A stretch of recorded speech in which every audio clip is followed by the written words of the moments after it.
Então ele vai falar muito, inclusive, de um fato interessante que é o cientificismo da nossa época. A ciência é maravilhosa e traz aportes maravilhosos. Mas acontece que a imaturidade do ser humano faz com que ele queira estender a compreensão mecânica da vida, das leis da natureza, a compreensão de si próprio e tirar um monte de conclusões que ele não teria nível para tirar. Então a compreensão da ciência por um homem imaturo acaba fazendo com que ele queira mecanizar tudo, com que ele transforme a felicidade em hormônios, com que ele transforme a generosidade em um jogo de interesses escondido, ou seja, uma redução da vida humana, como se você desse uma faca muito afiada na mão de um bebê. Recordo a esse respeito um fato que me marcou bastante, quando muitos anos atrás, ainda uma palestrante principiante, eu fazia uma palestra sobre as virtudes dos grandes homens da história. E enumerava algumas dessas virtudes baseadas em alguns personagens históricos. E uma pessoa, ao final da palestra, levantou o dedo e falou: olha, tudo isso que você está falando é uma ilusão. O homem não comporta essas virtudes todas que você está falando. E diz um contemporâneo que tem essas virtudes, porque esses fatos do passado são meras histórias inventadas. A psique humana não suporta tantos valores assim. E, aliás, esses valores não têm tanto valor quanto você está falando. Veja, a ciência já provou que perto de um buraco negro, até a lei da gravidade é relativa. Portanto, todos esses valores que você está falando são relativos. Eles não têm realidade em si, não valem nada.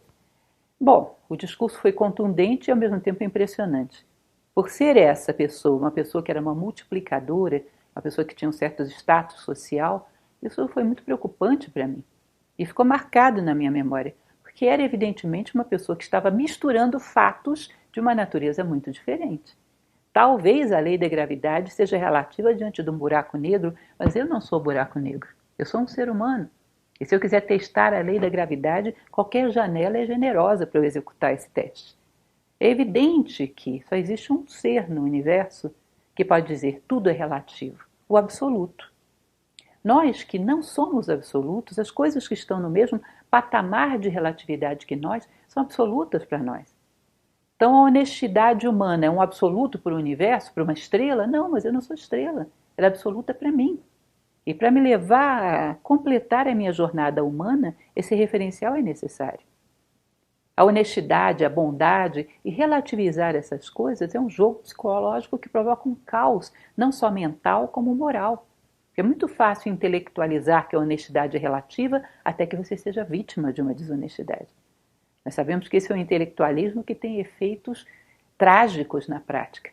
Ou seja, existem sim padrões e referenciais que nos levam até o patamar do ser humano pleno, do ser humano completo. E isso não é relativo.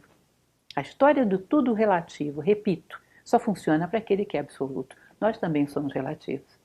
E essa má compreensão das verdades científicas faz com que você gere verdades psicológicas, entre aspas, que não casam, não combinam.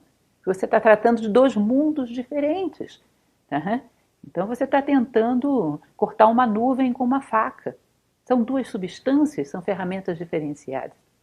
Então, esse cientificismo jogado na vida por um homem imaturo fez com que o homem se tornasse cada vez mais profano e, consequentemente, cada vez mais desorientado.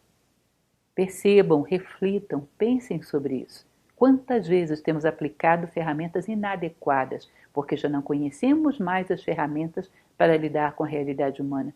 Falta-nos reflexão, falta-nos capacidade de autoconhecimento, de autotransformação, falta-nos a capacidade de realizar a nossa hierofania, realizar um eixo que nos dê um referencial de direção.